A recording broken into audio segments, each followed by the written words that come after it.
loaded smothered potatoes on the menu today. Here's what we'll need to make them.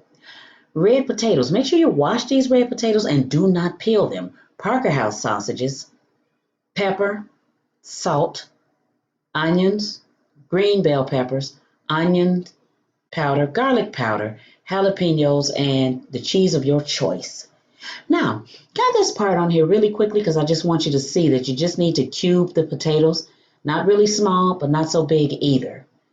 Quite easy. Now, you skip over to this part. You'll see that I have everything in two pans. So I put all the meat and vegetables in that pan with some oil so that they can start cooking down. And I put the potatoes in a separate pan with a top on them. So you just put a little oil in the bottom of the pan. Then you put some butter in it. Then you put your seasonings on it. Stir it really well and put the top on it.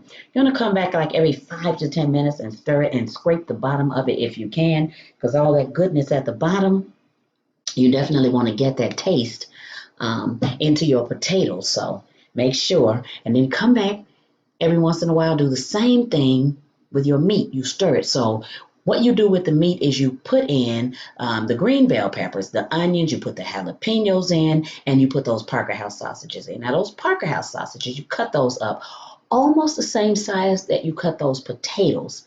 So they don't have to be exactly the same size, but basically you want to split the sausage in half and then split each one of those halves into halves again. So you're going to wind up with 4 pieces of that sausage before you start cutting it. So you're going to cut it lengthwise and then you're going to cut it across into the cubes. So quite easy. I didn't really show you on here because it was too easy to show. I just wanted to let everybody get a look at what this looks like when it's cooking. So I want to come back, stir it a couple of times. I'm going to stir the meat, stir the potatoes. Make sure you keep the top on the potatoes. These red potatoes, they don't take as long to cook. So they will get tender very quickly. So what you don't want to do is you don't want to overcook them. You don't want to make them into mush. It takes a lot to make a red potato turn into mush though. These hold up really well. It's a really firm potato, and that's why it's good for this dish. Got this dish from one of our old family friends who made it for us. Shout out to our friend Shay for this recipe. Tweaked it a little bit myself, my own herbs and spices, but this is her basic recipe and I love it. So go to, you can eat this for breakfast, lunch, dinner, and snack. I promise you, this is so good. If you don't make this, you're missing out on a really, really, really good treat. So meanwhile, keep your eyes on these pans. Don't take them off. Watch and see what's happening. You can see the meat is bubbling up. You can see that the peppers in the meat, they've turned a really dark green, and that's what you want those peppers to cook down. So as soon as the peppers and onions cook down and you taste your meat and your meat is done, you're good to go with that. Now watch the potatoes. As I'm stirring them, I'm kind of scraping the bottom and then turning them, up on the top. So that's what you want to do. You don't want them to stick to the bottom, but the little bit that they do stick, you want to get those little bits of goodness off the bottom because those are off the chain in the potatoes. They are great. So if it sticks a little bit, don't panic. Don't switch pans. Scrape it up a little bit and you're still doing the right thing with them. Trust them. Because actually, to be honest with you, you do want them to stick just a little bit. And the reason why is because you want to get that little crispy goodness off there and mix it into the potatoes. And trust me, honey, it's good. Trust me, honey, when I tell you that that is some good food. All right, stirring the meat again. So that's what you want to do. So look at the bottom of the pan with the meat. And I'm not going to put any more oil in it. And the reason why is because the meat is ready and you can tell. The meat has turned a really darker color from when we first put it in there. So the meat is ready. I'm not going to do anything else to it but turn it off. See, I'll shake it up a little bit, turn it off. Now we're going to skip over to what's going to happen once the meat is ready and the potatoes. This is what you're going to get. Boom, we're going to fuse them together. So the potatoes are ready. Look at that. That's what you want. That's what they look like. The seasoning on it and everything. They are done. Taste it. Make sure you do. They're tender. I'm just going to take one out, but I already tasted it. I'm just showing you, and I'm going to taste it again, of course, because I can't help it. I love these potatoes, and I just got to eat off them. So you will too. Trust me. Now you just put your meat and veggie mixture right over into these potatoes. Now, thing is, I'll tell you, the heat with these potatoes will depend on if those Parker House sausages are hot and if those jalapeno peppers are hot. Now, if either one of those elements are not that hot, then you're not going to get a really, really spicy potato. Now, I'll tell you this.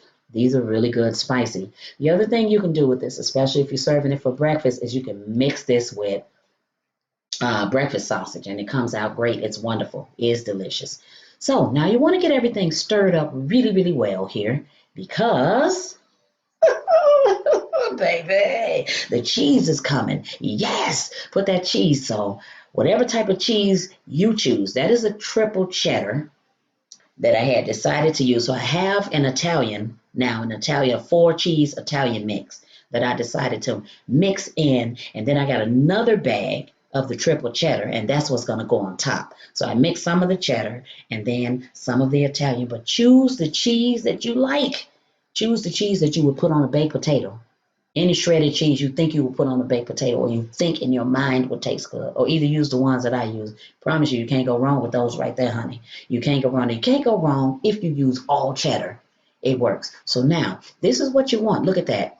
So you want to get your meat and your potatoes. Now you want to get them mixed up because you want that cheese. Ooh, you want that cheese all through your potatoes. Ooh, you just don't want them on the top. You want to make sure you got cheese going all through it, honey, because I'm telling you, you're going to love it, honey. So when you get this all mixed up, now this is the topping. So now you just want to get a generous layer of cheese on the top because, oh, baby, you want to get you a nice good layer on the top. Sorry about that. All right. Well, get it on there as evenly as you can or not. So there's no right or wrong way to do this right here. You can't. You just do it. And we're going to put a top on it because guess what? We're waiting for that cheese to melt because once that cheese melts, whew, I can't tell you nothing, but honey, it's coming. It's coming, and you're going to thank me for it. Trust me. I'm telling you, your taste buds, they going to holler. Baby, they going to holler. All right, so here we go. Bam. Cheese is melted. Look at that. Ooh. Just, it's time to eat. That's all I can tell you is once that cheese melted right there, you can get your sour cream, your green onions, whatever you might want to put. Anything that you would put on top of a baked potato, you could put on top of these smothered potatoes. Baby, yes. So I'm going to show you right here how I plated mine. Sour cream and green onions. Honey, this is loaded smothered potatoes. Look at that. Look at that. Ooh, just make you want to eat it right now. And trust me, as soon as I turn this camera off, I'm going in. I'm going dead in. I'm telling you that right now. I'm going in on these potatoes. All right. Enjoy it. See y'all later. Appreciate y'all spending this time with me. If you enjoyed the video, hit the like button, subscribe, share, and by all means, leave a comment. Thanks for watching. See y'all next time. Bye.